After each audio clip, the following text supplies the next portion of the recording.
Hey, welcome back. It's great to be together again. I know it's the summer holidays. We've just had 2 weeks off for the summer. We had a 2-week break. So today is our first summer back. If you've been away, welcome back.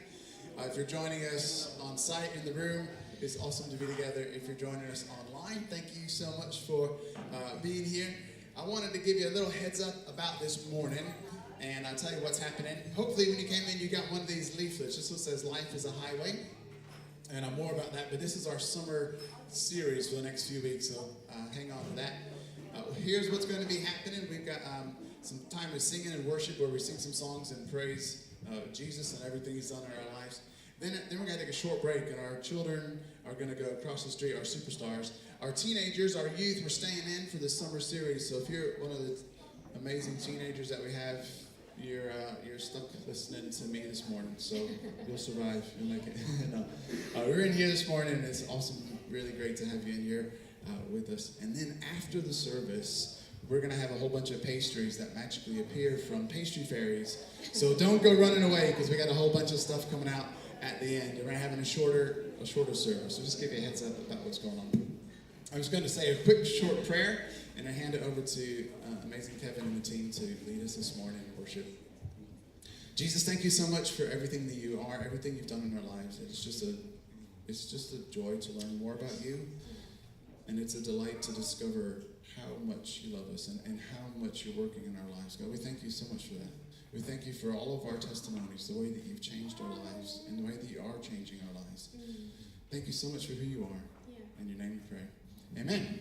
If you're able to, please stand. If not, stay seated.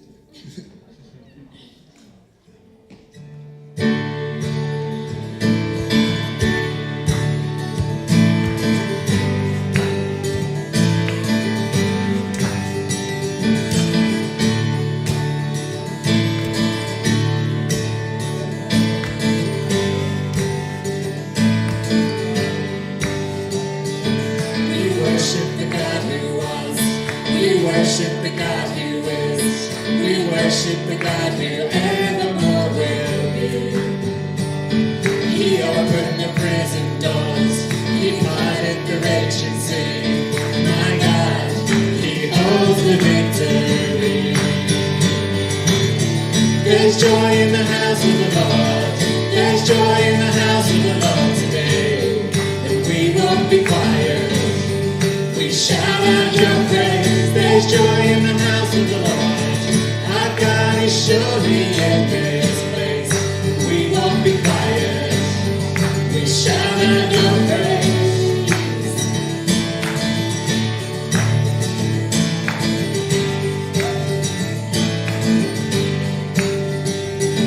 We sing to the God who heals. We sing to the God who saves. We sing to the God who always makes a way. 'Cause he hung upon the cross, and he rose up from the grave. My God still rolling stones away. There's joy in the house of the Lord. There's joy in the house of the Lord today. And we won't be quiet. We shout out your praise. There's joy in the house of the Lord. Our God is surely in this place. We won't be quiet. We shout out your praise. We were the beggars, now we're royalty. We were the prisoners, now we're running free. We are forgiven, accepted, redeemed by his grace. Let the house of the Lord sing praise. We were the beggars, now we're royalty. We were the prisoners, now we're running free. We are forgiven, accepted, redeemed by his grace. Let the house of the Lord sing praise.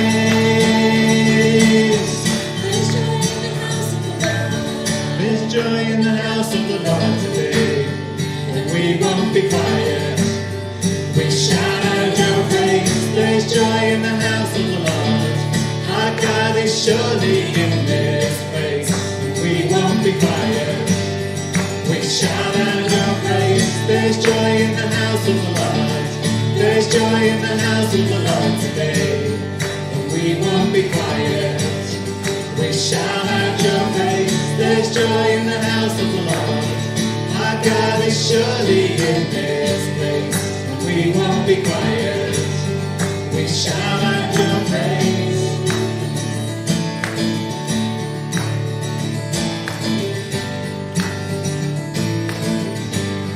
We shout out your praise. Thank you, Jesus. Thank you, Father. We shout out your praise. Thank you, Lord. Lord, we praise the King of Kings and the Lord of Lords this morning. We lift you high. Lord, you say if we will draw close to you this morning, that you will draw close to us.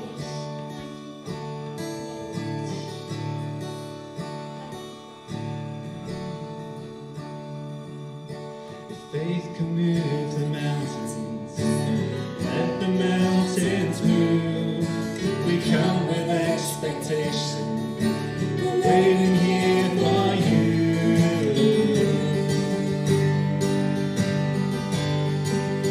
Waiting here for you. Faith can move. If faith can move the mountains, let the mountains move. We come with expectation. We're waiting here for you.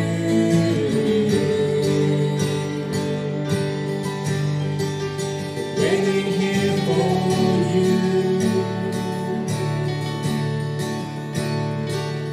You're the Lord of all creation, and still you know my heart, the author of salvation. You love me from the start.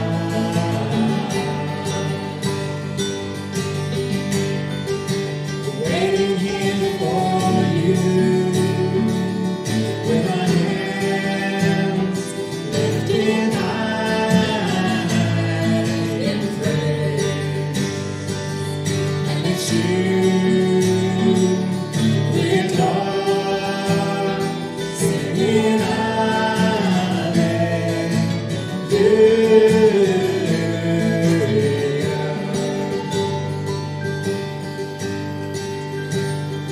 You are everything you promised. Your faithfulness is true, and we're desperate for your presence. All we need is you.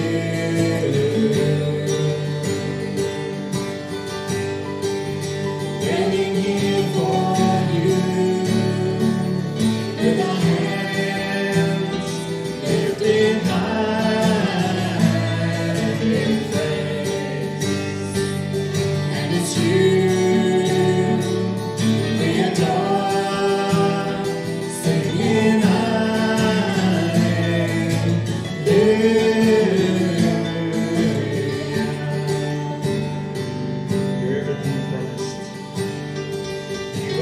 everything you promised. Your faithfulness is true, and we're desperate for your presence. All we need is you.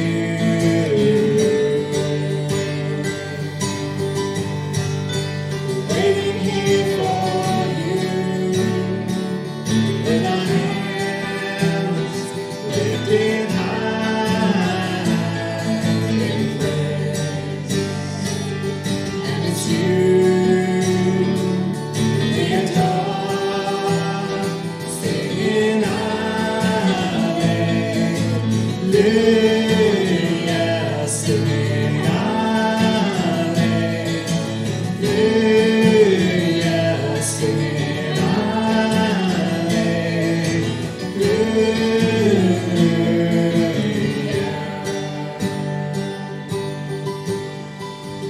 Waiting here for you.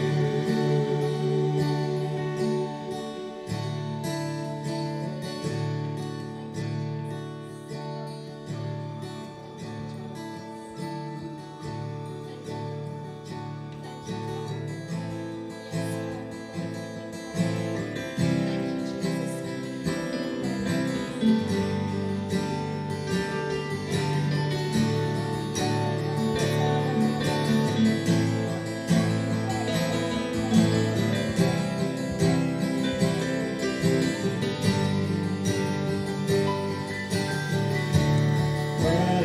is the Lamb who was slain. Holy, holy is He. Sing a new song to Him who sits high. Heaven's mercy see. Sing that again. Worthy is the Lamb who was slain. Holy, holy is He. Sing a new song to Him who sits high. Heaven's mercy see. Holy, holy, holy is the Lord God Almighty, who was and is to come. With all creation I sing praise to the King of Kings. You are my everything, and I will adore you.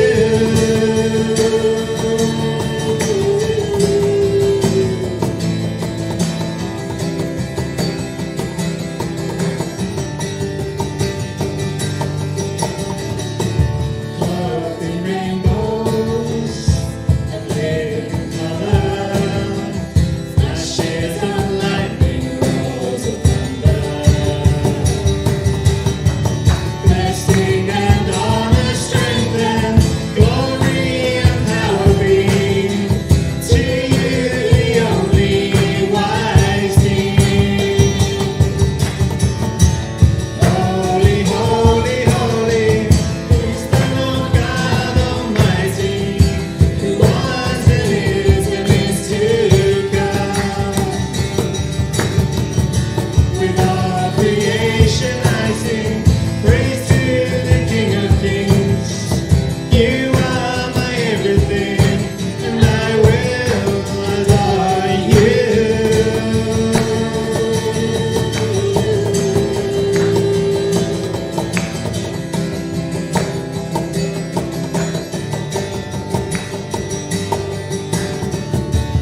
Filled with wonder, awestruck wonder, at the mention of your name.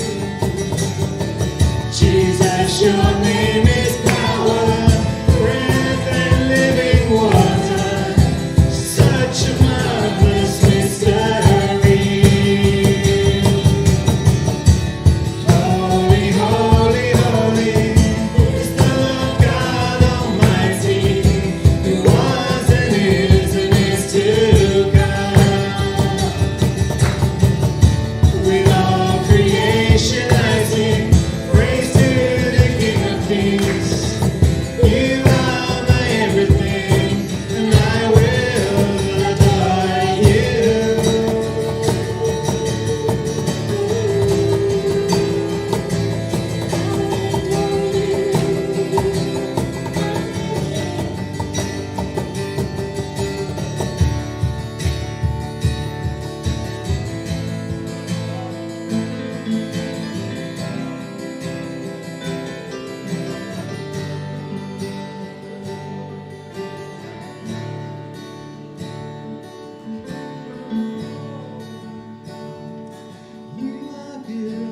You are good, and your love endures.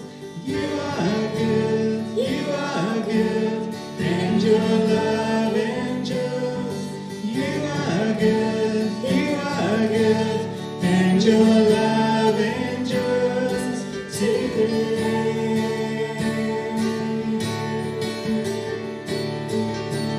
You are good, and your love endures. You are good, and your love endures. You are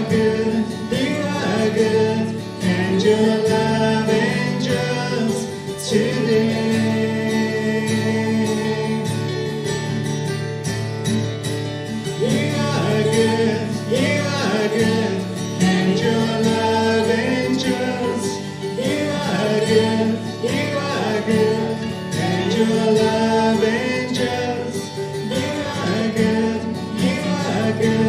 and your love endures today.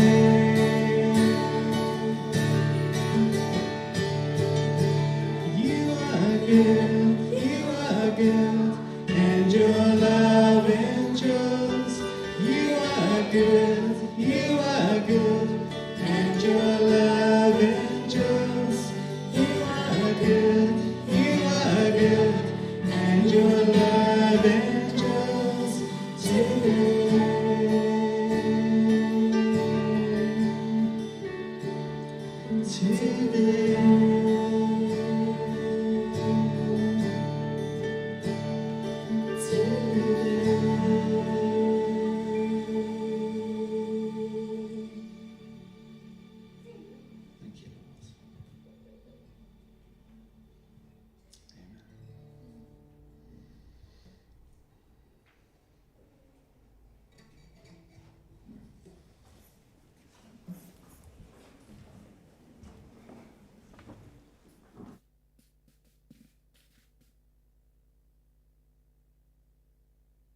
Hey, I don't know if anybody watched the football yesterday. Did you watch the football? Raise your hand. Yeah. I realized not everybody was into it. England beat Colombia. So my brother-in-law's from Colombia. So, did you know worship? One of the ways we define worship is actually just celebrating or adoring someone. And maybe in our context, maybe in our culture, one of the easiest ways we understand worship is seeing a stadium full of 75, 80,000 people who are cheering and celebrating when something happens. The difference there, of course, is my brother-in-law and my sister and their children are, Colombian. And, I wasn't rooting for Colombia. When we gather together as believers, as followers of Jesus, with one voice, we can all sing. We celebrate the King of Kings.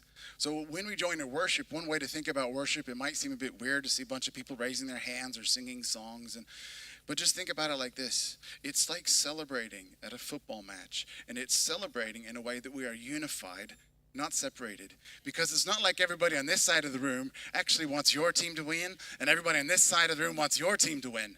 We actually can celebrate together the King of Kings, the Lord of Lords, the one who brought victory, who brought change, and that is why we can sing, and that is why we celebrate. So yeah, worship is a bit like football. Football's a bit like worship. Yeah, that's all right. Trustees will send me a letter tonight. You're sacked. No, just kidding. Awesome. Hey, my name is Joel, and it's an absolute joy and a great delight to be together. I've got two short announcements. The first one is with regards to our summer. We got a summer schedule. We're midway through it. There's some summer socials. So throughout the summer, we've got another 3-4 weeks of summer activities happening. We've got a 5-a-side football match going on, and it would be really helpful if you sign up for that one. Just let us know you're coming or bringing people and stuff like that so I can get some teams put together. So to find out about that information, at that first table in that back corner, there's a block that says join in, and there's a whole section with the summer social stuff. So I really encourage you to go over there, find out what's happening. There's some walks taking place. There's a meeting up at Fairlands Valley this coming Saturday in Stevenage for just a get together. You just show up. Just bring a football, bring your dog, show up and spend some time. We're just hanging out together. We want to create opportunity for us to just hang out with one another, meet one another, have some friends, family around, just get together. So please make a note of what's happening over the summer. And then the other thing I just want to draw your attention to is if you call New Life Church your home, or you want to invest in what we do as a local congregation, you have the opportunity to support financially. At the table just at the back, there's a place where you can find out more information about how to give and support the work of the local church. And the good thing about it is you should find a way to support a local church that's outward facing. And we're an outward facing local church. And if you want to find out more about it, then find some more info there. Cool, right. Our superstars, our amazing team, are going to be heading across the road, and we're going to take a break now for the next 8 minutes or so. Grab another drink, grab a coffee. Feel free to mingle, move chairs, whatever. And then our service will carry on in the next sort of 10 minutes or so.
Awesome. Hey, it's cool to be together, isn't it? I don't know if you've gone away, done anything yet over the summer. You know, especially in the UK, you've got that 5 weeks, 6 weeks of the summer, and as soon as it starts, it's like try to get somewhere, go somewhere. I don't know. You know, you try to rush to go abroad, or you just go, whether it's local, just a day out somewhere, or you know whatever. We have this like. It's such a small window, isn't it? And you've got to like sort of go somewhere and be somewhere and almost do something, you know. And I don't know if you remember this, you know, they're not as popular anymore. But when I was younger, of course, you know, there was things called postcards, right? And so we used to get this postcard, and I don't know if you ever got one of these. You'd get this postcard from some lovely, exotic, warm holiday somewhere else, and it says, "Wish you were here." And you're like, well, how's that supposed to make me feel any better? Right? You're like, I'm stuck in like some cold place or rainy place or whatever it is, and it's like, hey, wish you were here. And I'm like, yeah, I really bet you do, actually. You know, you just picked up that card because there was like, you know, 10 of them for £2 or something, right? And then you just send them to all your friends and like all your family members, like, wish you were here. Really? You know, and how's that supposed to make me feel better? You know, wish I was with you, you know. So anyway, I don't know, little bit of a moment. But anybody ever got one of those cards before? Anybody ever sent one of those cards before? Yeah, wish you were here. We're thinking about like this. We're doing a 3-week summer series and talking about like how we journey places, and whether you went abroad or whether you went local or just went a day out and just had the day off and spent some time and went to watch a movie or walked into town or something. You know, whatever you did, you know, you all of us have. We've journeyed somewhere. We've done something. We've experienced something. And I was thinking about like, you know, because we don't get postcards anymore. You know, it's all like Instagram and Snapchat, of course, is how we get our photos of everybody. Unless, of course, you're between the ages of 35 and 50 and you're female, then you're probably still using Facebook, right? So anyway, we don't get postcards anymore. It's not really a thing, you know. It's all digital media. And I was thinking, like, as you look through these different pictures of different things that people might have done and experienced and stuff like that, I was also thinking, like, life's a bit like that, isn't it? You know, there's these moments through life, these, like, journeys through life, these snapshots, these moments through life that we've traveled to, that we've been to, you know, that we've experienced in life. And there's this line from a song that life is a highway. You know, Rascal Flatts wrote that song for the Cars film, and I'm not going to sing it for you. But he writes this line from this song, and it says, "Life is like a road that you travel on when there's one day here and the next day gone." Life is like a highway. You know, we all have traveled through different things. We've all been through different experiences, different places, different relationships, different school experiences, different education moments, different all sorts of things. We've gone through all different types of things, haven't we? Different jobs, even. You know, maybe you've moved house a few times. Maybe, you know, what would the snapshots and postcards of your life sort of represent? And whether you're a follower of Jesus or not, this is going to be a series that we want to like just really just lean into. And here's what we want to do. We want to look at this idea of like good advice to help you reach your destination. Because wherever we're traveling in life, this life is a highway is true. You know, life is a highway. Life is something that we're journeying on. We're going somewhere. Whether you consciously think about it or not, we are all doing something, moving forward, going forward. And the thing is, all of us have this in our hearts, our desires, like we want the future to be better. We all do. You know, we all, whether we're cynical or not, we all have hope. We want the future to be better. We have longings for the future to be better. You know, we just do. There's something inbuilt in our souls that we long for the future to be a bit brighter, a bit smoother, a bit easier. We just hope that. It doesn't always work out that way, does it? Because all of us have lived life. But we have that longing, and that's like a universal longing. Whether you believe in Jesus or not, you have this universal longing inside you that you want the future to work out better. We all do. And maybe you might even be experiencing something in your life right now that you wish was totally different. And it's a season, it's a stage in your life, and you're just hoping that one day it will get better. We have that longing, and we just thought, you know what? We're all heading somewhere. Whether we consciously realize it or even think about it, we are all going somewhere. Our lives are going somewhere. Our life is moving forward. You know, if you're driving in a car, you have this thing called reverse.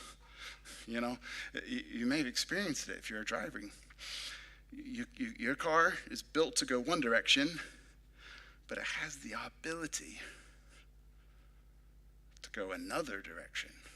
Woo! So cool, right? Unfortunately, life doesn't work that way, does it? You know, if you're driving your car and you miss a turn, you know, you can like just readjust and like go backwards, right? You know, you can kind of do things. You can have this like go back and do it again almost. You get this like do-over. But life doesn't give you a do-over.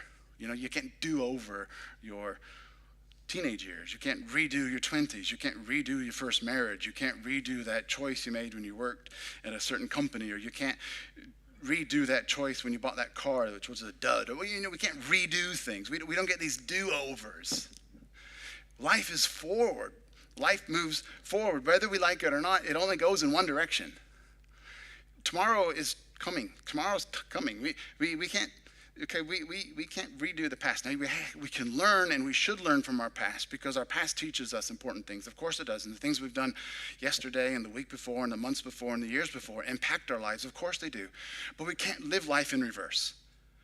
In fact, if you live life in reverse, it's just as dangerous as driving your car in reverse all the time.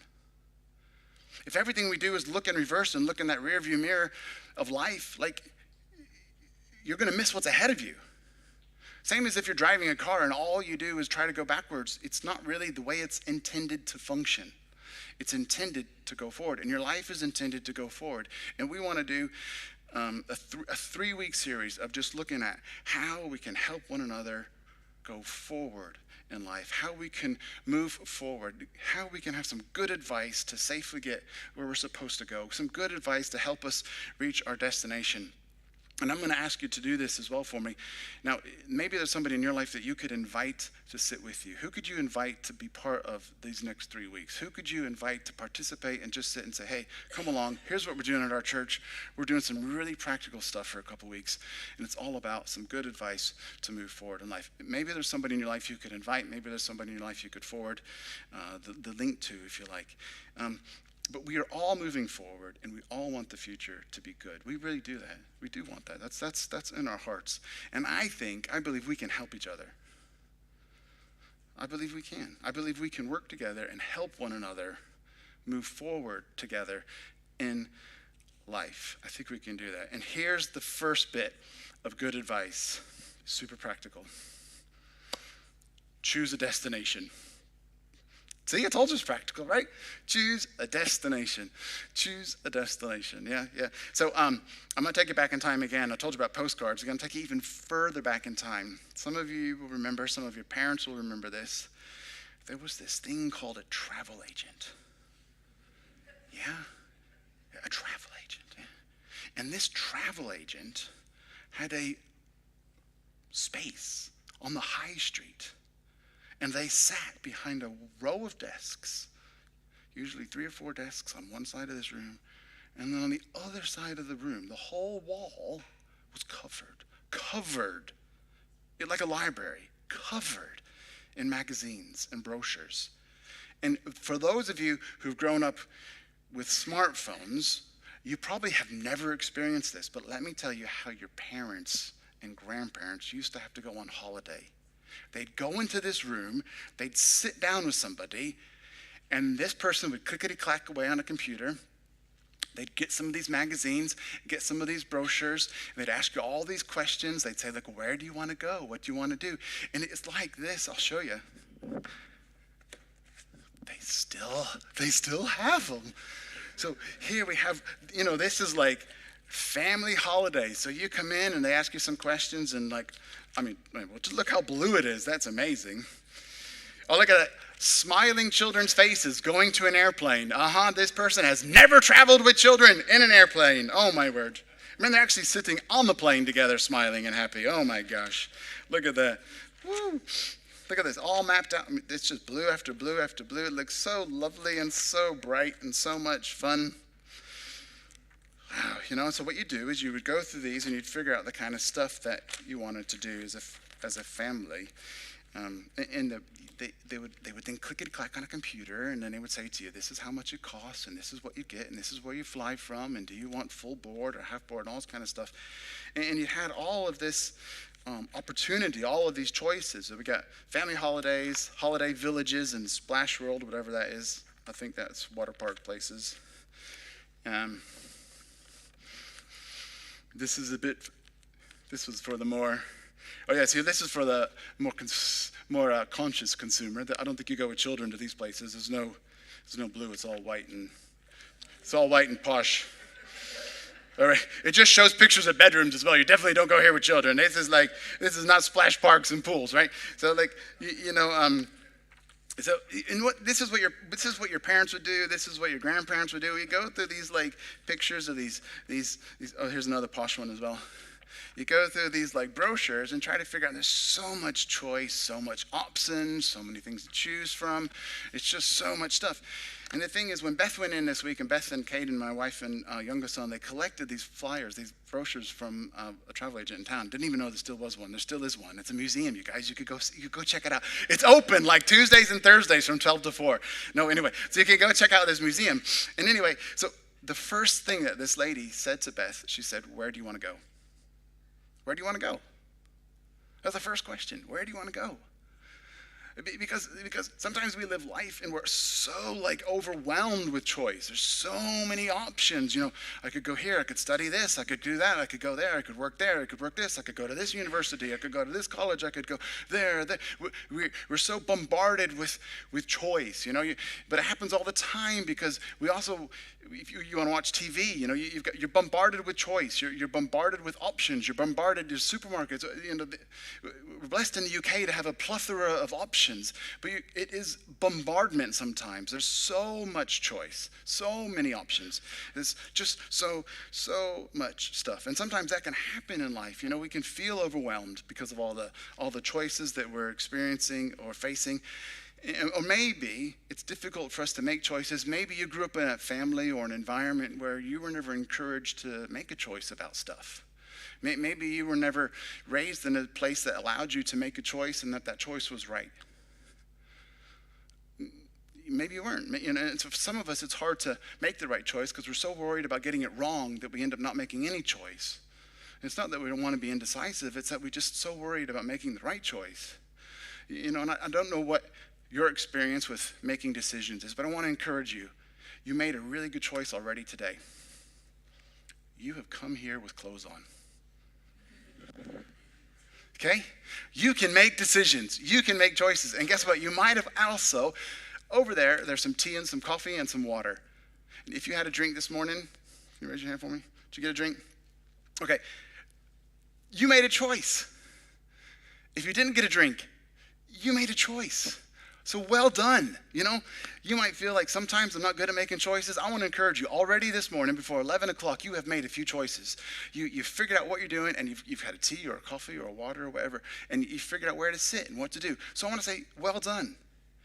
And maybe sometimes if you're used to not feeling like you can make choices, sometimes the best thing to do is to start learning how to make simple choices. And you've made a few choices already this morning. So yeah, well done. You're going to go out of here today and you're going to like carry on making some good choices because at some point you're going to have to eat today. So I presume you're going to choose to eat. So there you go. You're already on a track. But we are all moving forward somewhere. We're all heading somewhere.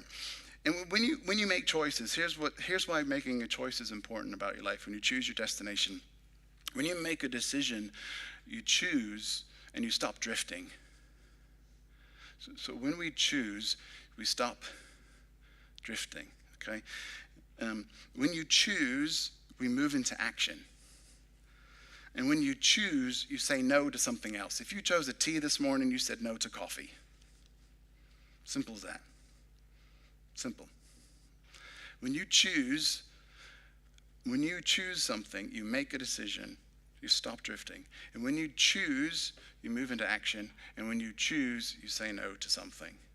And it's just like when we travel. When we're traveling, there's various stages or legs to our journey. If you've ever been on a long journey, you know that there's like different bits to the journey, sometimes different legs to the journey. And the same is true in life, isn't it? We've got different stages or different legs in life, different seasons of life that we travel through.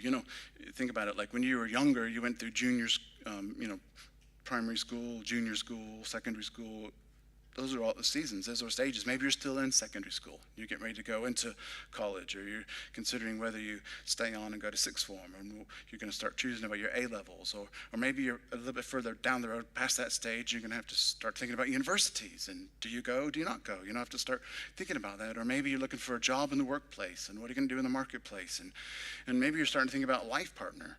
Maybe there's big decisions, or maybe you've already made all those types of decisions in your life.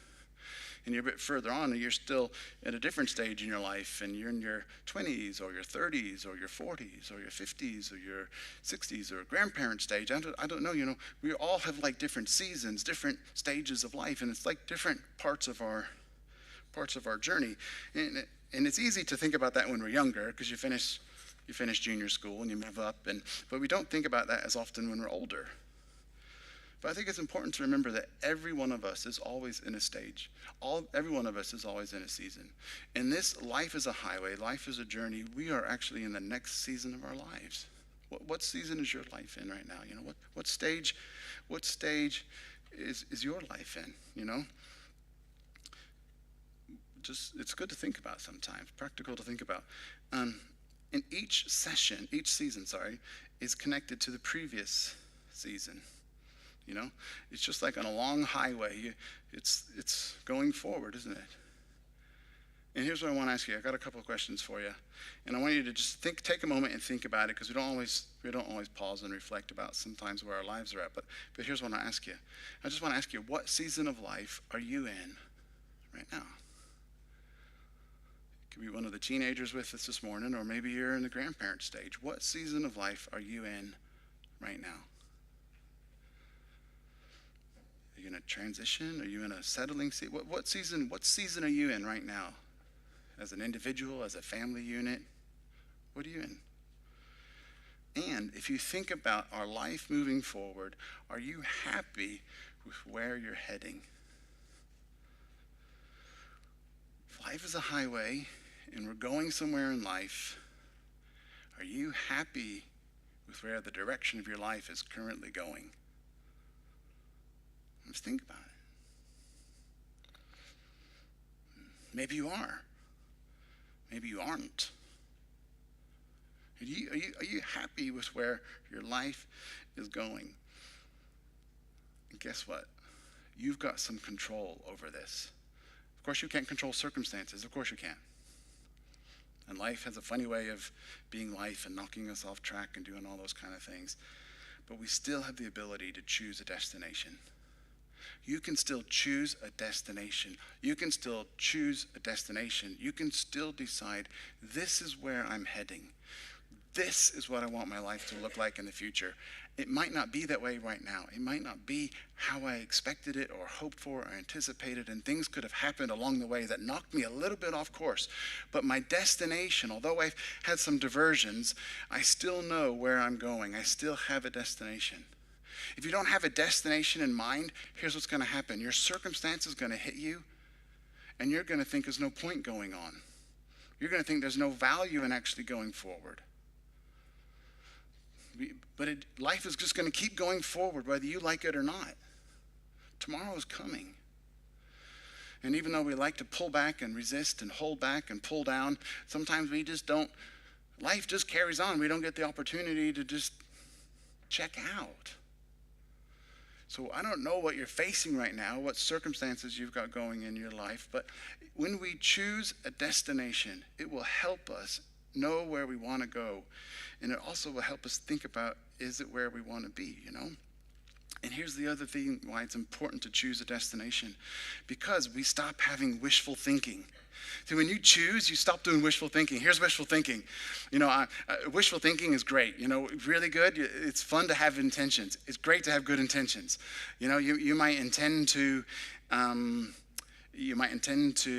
lose some weight. as a good intention. You intended to lose weight, but then when those cream cakes came out, or when that cake came out, or when this came out, but you intended to lose some weight, okay? You intended to go to bed a little bit earlier, but then, Netflix just does this thing where 3 seconds later, the next episode started, and I can't I gotta keep watching because, oh my gosh, what's gonna happen, or whatever, but you intended to only have one drink when you went out with friends because you just thought it was a good idea to you intended to do this. You intended to come home and be gracious and kind to your partner and your children, but oh my, just got a bit fractious. But you intended to do the right thing. You intended to do the right thing.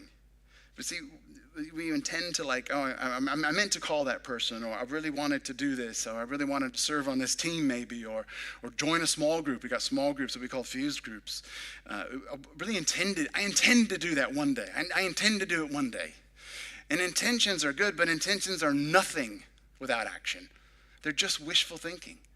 And when you choose a destination in your life, it helps you to stop being a wishful thinker, a dreamer. It's good to have dreams, but at some point we got to move from daydream into reality.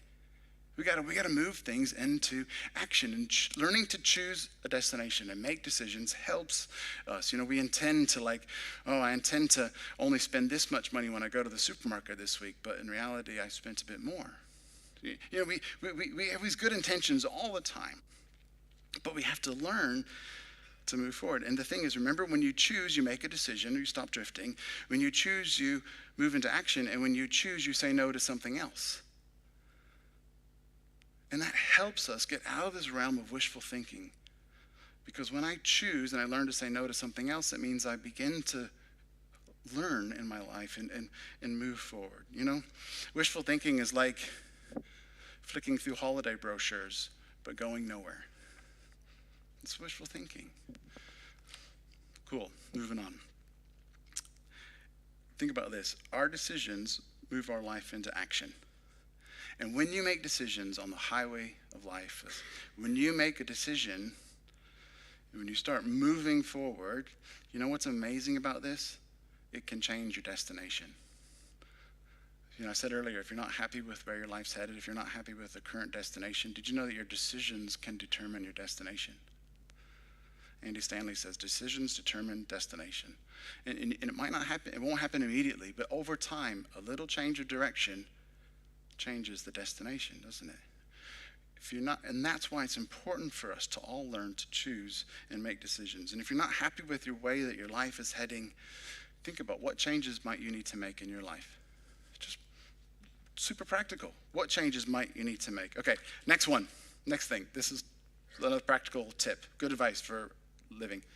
Borrow a map. So my son was hanging out with a friend the other day. I'd never been to their house, contrary to popular belief. And so I don't know, I wasn't sure. And then, you know what they sent me? They sent me like a little, these are smartphones again. They do this thing where you can do like a drop pin, right? So I got sent like a pin on my map on the phone, which I could open. And then Beth ended up driving out there. So I just forwarded the pin to her and they could open it that way. Now see, I'd never been there. So I needed someone who had been there to show me how to get there. And in life, we all need people that we can borrow a map from. People who have been where we're going, who've experienced maybe what we're experiencing, and can help us get there. In whatever season of life we're in, we always need somebody to help us. We could be younger and not sure about what we do, education or school choices, or you could be an adult and you're struggling with stuff that's going on with your relationships, or you're not sure about what you do job-wise, or you're not sure you need some assistance financially. We all need somebody who we can borrow a map from. And one of the amazing things about followers of Jesus, the Christian community, is intended to be a place where we are generous and kind and let people borrow maps all the time. We need to help one another learn how to navigate whatever season of life they're in, because guess what? There's enough of us here who have experienced enough of life's up and downs to help one another in whatever season of life we're in. This is what it means to be a family and a body and a community. And here's the challenge, of course, because it's so easy for us to borrow a map when we don't know where we're going, like to a friend's house. But it's much harder for us to borrow a map when we don't know how to handle some stuff relationally. It's much harder to borrow a map when we've got some financial problems in our life. We'd like to bury our heads in the sand. It's much harder to say to somebody else, because we have to admit that something's not really right in our lives and we need some help. And so we have to eat a bit of humble pie, and it's not really a nice feeling, is it, to sort of be in that place. So the more awkward it is for you to ask for help, the more important it is for you to ask for help. The more awkward it is for you to ask for help, the more important it is for you to ask for help. If you're struggling in something in your life, the more unspeakable you leave it, the more powerful it becomes. Borrow a map. Borrow a map. And we've got a really practical way that you can do that at the end of the service. So we're going to learn to borrow a map from one another. There's this verse in the Bible, and it's in this book called Proverbs. And the Bible is a collection of books. You might have thought of it as one book, but in reality, it's 66 different books that have been put together. And this one book in the Bible is called Proverbs. And Proverbs is just like the word proverb, it's a wisdom saying, it's advice. And Proverbs is full of these like one-liners, these great little one-liners. And there's this verse in Proverbs, and it says this. It says, "Listen to counsel and accept discipline, so you will be wise for the rest of your days." A couple things there. Of course, the first thing is we have to do is listen to it. We have to listen to it. Accept discipline. It doesn't mean take your medicine, accept the punishment. Okay, sometimes we read the word discipline and we think punishment. Discipline does not mean punishment. It means accept the training, accept the coaching, accept what it takes for you to learn, accept the discipline. So if you have a job and you have to be somewhere by 9 o'clock in the morning, you discipline yourself to wake up early enough to get to your job in time. That's discipline. It's not punishment, it's discipline, it's training. You train yourself. So the guy that wrote this was a guy named Solomon, King Solomon, and he wrote, listen to the counsel, accept the training, accept the coaching, accept the discipline you need. And guess what? If you do that, if you listen to it and you put it into action, you're going to be wise the rest of your days. I don't know about you, but I would like to have a little bit more wisdom in my life. And I don't want it just for this moment. I want it for tomorrow and the day after and the day after. I want it for when my children get older and there's things that I've not even yet anticipated facing, but I'm going to have to face at some point. Man, I want wisdom for the future, don't you? I want wisdom for stuff we're going to face 5 years down the road, 10 years down the road, 20 years down the road. I want to have wisdom for the rest of my days. And if I want to have wisdom for the rest of my days, it's so simple. The best thing we can do is listen to it and put it into action. Listen to the counsel and accept the training, accept the discipline, accept the coaching. Why? Because we're in trouble? No, it's not punishment. Why? So you can be wise the rest of your days. So I'm just so glad that our young people, our teenagers, our awesome generation is in with us these next 2 weeks. Here's why this is so important. I want you to just listen in. If you're under the age of 25, just listen in really closely, please. I want to see you have the best darn life you can have. I want to see you fly and soar and go places. I want to see you know what the right thing to do is, and I want to see you able to make the right choice. That's what wisdom is.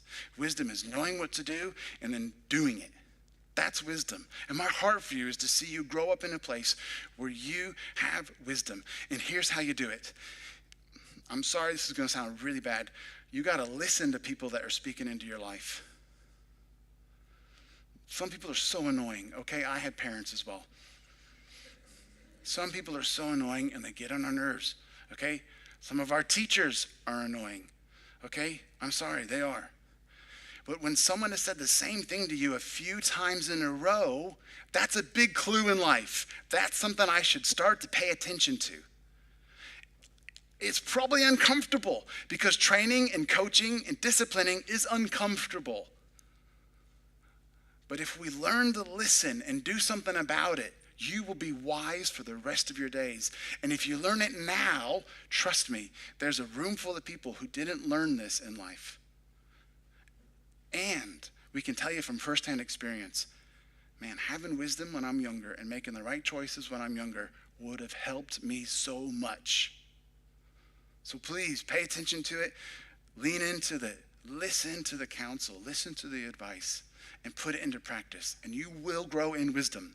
Now, for those of us who are older, it doesn't matter. We can still put it into practice, because if you're still alive, that means your life of a highway is still going forward. You still have life to live. We still have stuff to do. So you're not dead yet. You're here. You're alive and kicking, right? So we still have got stuff to do. So if you're older, it doesn't matter. We can all listen, and we can all make some good choices, and we can put it into practice, and that's going to help us be wise for the rest of our days. Hopefully, we all have some days left, right? I mean, this is not going to be the last time we see everybody. So we've all got days left. So hope we can all put this into practice. We can all do something with it, you know? And we know it's not instant fixes. We want instant stuff, don't we, all the time? But this stuff isn't instant. This stuff is going to take a little bit of time for it to happen. So here we have the 2 bits of good advice for our first bit of our series, the 2 things to look on for us. Choose a destination. Are you happy with where your life is heading? Just think about what your current trajectory is. Where's the direction of where your life's going? Just think about it. Are you happy with where things are at? If you're not happy with the way things are going, then what changes do you need to make? And every little change you make over time, when you make a change, it will change your destination, won't it? It will change the way things are going. And borrow a map. Borrow a map. We believe passionately as a local church that God is for you. God is for you. God loves you so much so. He loves all of us so much so that he gave his one and only son. And he gave his son for us even before we did anything to deserve it. He gave his son because he believed in the potential. He believed in the future. He made some decisions that determined the destination. He believed in us so much so, and he gave his only son. He loved us so much so. And he wanted us to know what God was like, and he sent his son to earth as a baby. It's what we celebrate at Christmas time, don't we? He sent his son as an earth as a baby. And when this little boy grew up, his name was Jesus. And when he grew up, he did whatever he could to help show people there's a new way of living and a new way of loving. And he taught us that he is for us, not against us. God so loved the world that he gave his one and only son, that whoever, that everyone who chooses to believe in him would not die, but actually have everlasting life. And I didn't send my son into the world to punish you and condemn you. I sent my son into the world to rescue you. John 3:16 and 17, the most famous verses in the whole Bible. God is for us. We believe as a local church that God is totally for us. It doesn't mean everything we do is right. It means everything he does is right. And his heart is for us, not to destroy us, but to see us grow. It doesn't mean we do whatever we like. God's for us. He must just love us so I can do whatever I like. No, it doesn't mean that. What it means is God is for you. That's the main. His heart is for you. It doesn't mean that we do everything right. It means that in spite of our junk, in spite of our mistakes, in spite of our failures, his heart is to love us and see us grow. And we want to practically help one another during this season. So what we've got on the end of our row, is a little card. And maybe you would like to know how to borrow a map. So what you do on this card, it might apply to you, it might not. What you do, write your name on there. It's got a couple categories. It just says, hey, relationships, parenting, finances, addiction, becoming a Christian, other. What circumstance in your life are you currently facing that you just think, you know what? I would love to borrow a map. Is there anybody that could help me in whatever season I'm facing? Because let's be honest, if this faith isn't part of our everyday, ordinary lives, it's pointless. We have to be practical. Hey, if there's anything you want some help with, want to borrow a map, so what you can do, fill it out, put your name on there. You're not going to be added to a mailing list, but we do need your details, and someone from the leadership team is going to contact you. And on the table there at the back is a little box that's just right in the middle, a little gray box, and you can just drop it in there. And somebody will contact you and just say, hey, you asked for some help in this area. Let's chat about it a bit more. What could we do? So really super practical way to just put it into action. So please, if that's something you want to do, fill that out. And then also we've got these travel guides, which you got when you came in. Again, just a super practical way. We want to just really, over the next 3 weeks, just have a super helpful way as followers of Jesus that we can care for one another and for others in our community and in our town. Right. Can I pray with you? Let's pray. Jesus, thank you so much for everything that you are. God, we thank you that the mystery of your goodness, God, is just overwhelming sometimes. And we just thank you so much for everything you are. We thank you that you are for us, that you gave your son to die for us. And that death couldn't even hold him down, God. But 3 days later, he came back from the dead, which is hard to get our heads around, but so incredible because all of his followers said this is what happened. God, we thank you so much for you proving your love for us that way. I would just pray for everybody here this morning, whatever season of life they're in, whatever journey, whatever stage they're at, I ask that you would just be with them. And for everyone who needs a bit of courage to make some decisions, God, I ask that you would give them the courage to make the next choice, God. I thank you that you are here to help us and guide us and that we can work together. In your name we pray. Amen. Right, our young people have been brought back in, our children, we brought them back in for you now. In a few minutes, we're going to have a whole bunch of pastries just on that black table there. If you filled out a card, please remember to put it in the little gray box at the back. But yeah, have an awesome, amazing week. Please stick around if you can. There's no need to rush off. But every week in the summer, we're going to have some like sweet treats at the end. If you're worried about the fact that there is just pastries, I want you to know next week is fruit salads. So we're gonna like make sure we've got the healthy stuff. And then last week is ice cream. So you don't want to miss the last week's. We have gluten-free stuff as well. It's kept separate. So we need to, if you need gluten-free, please pay attention to that. Yeah, and the kiddos are here. Awesome. Thank you.